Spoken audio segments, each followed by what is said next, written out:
Hey everyone, I have a great topic for y'all, and you've seen it in some of my older videos where I've talked about, for instance, this 1983 Lincoln cent that was made entirely in copper, which, as we all know, in 1982, that was one of those famous transitional periods when the mint decided to go from one alloy to another. In this case, the purely copper planchets ended in 1982. In fact, it was a half and half year where they made the zinc alloy, which would be the new incoming alloy for the new cents, and the copper would be the outgoing planchet alloy during that time. So the 1983 was supposed to be all entirely made of zinc, except for a few examples that have come through and have been struck, and then collectors like you and I have discovered them, and then we reap the rewards of, how much they're worth, because they're truly a numismatic rarity. These are not supposed to exist. So today we're going to talk about some of the more famous type of transitional periods in U.S. coinage, especially the modern coinage of the 20th and 21st century, more so the 20th century, because that's when everything happened.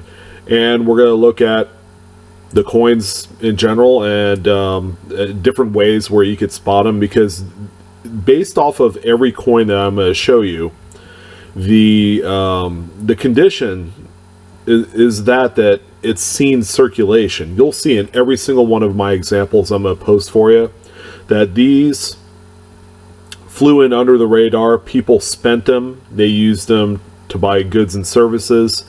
And it's just amazing that these are out there, whether they're in pocket change or they're at the dealer in the silver bins and everything.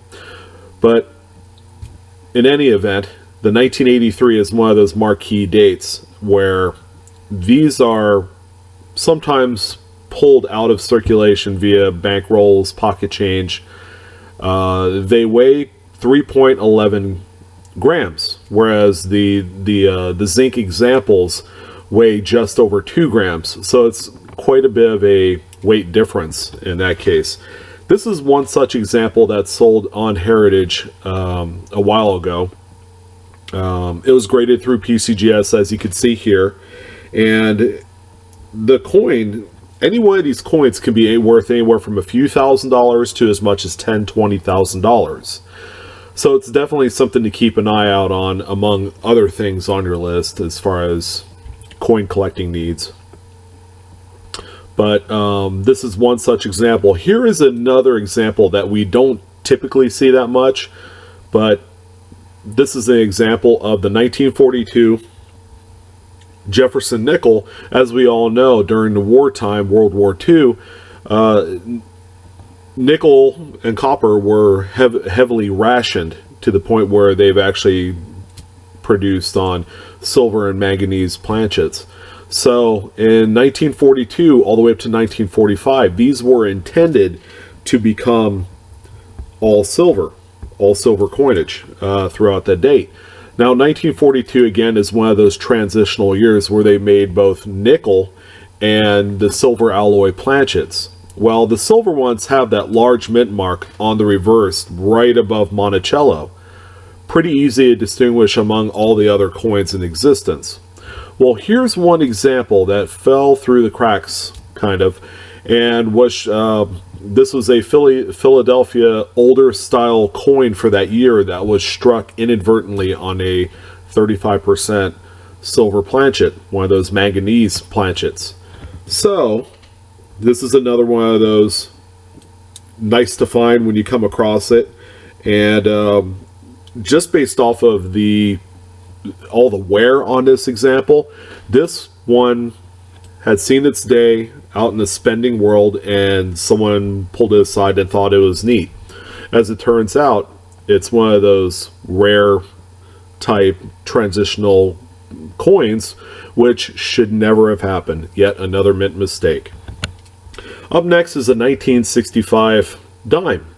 This one was struck on a previous 90% silver alloy planchet.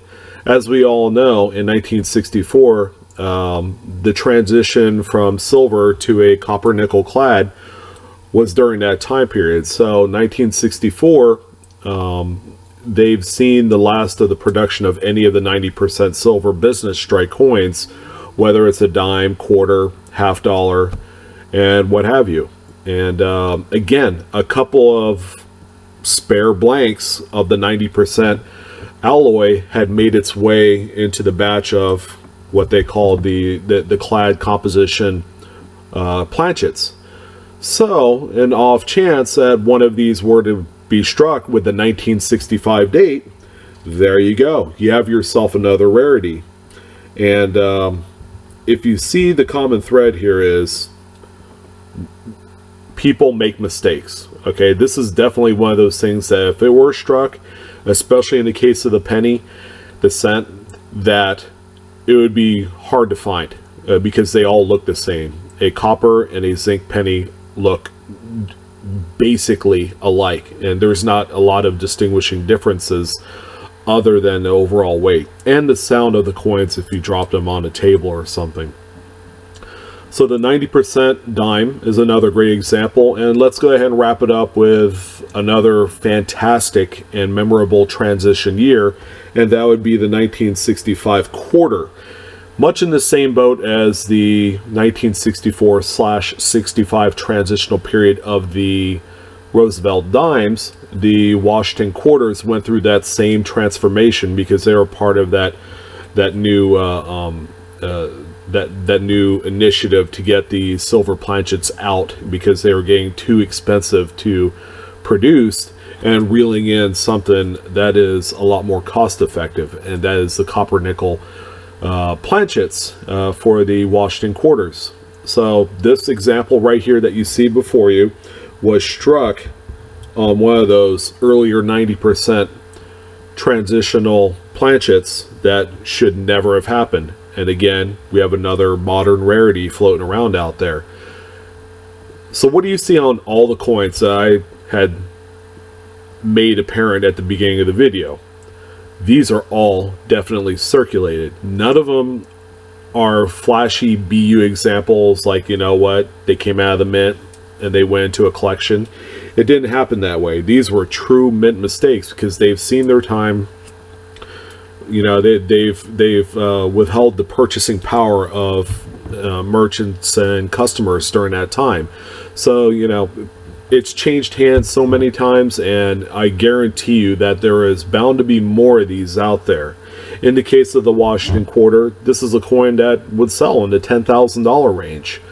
In fact, the last few examples sold in that $7,000 to $10,000, $11,000 range, and they are a fantastic catch if you're able to find one in circulation, or let alone, you know, if a dealer has fallen asleep at the wheel, you'll see one in that little bucket of silver coins that they have in a corner that they're just selling for scrap.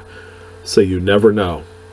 So I'm glad I was able to take the time to discuss transitional error off metal type coinage for you. Definitely something to keep an eye out on, especially some of the folks out there that like to play around at a coin shop or whatever the case may be. These could be just about anywhere. So you really don't have to turn over every rock. You just got to know what they are. Eventually you'll come across one. If you play your cards right, you're determined, and you continuously look for some of the nicer stuff, this being one of them.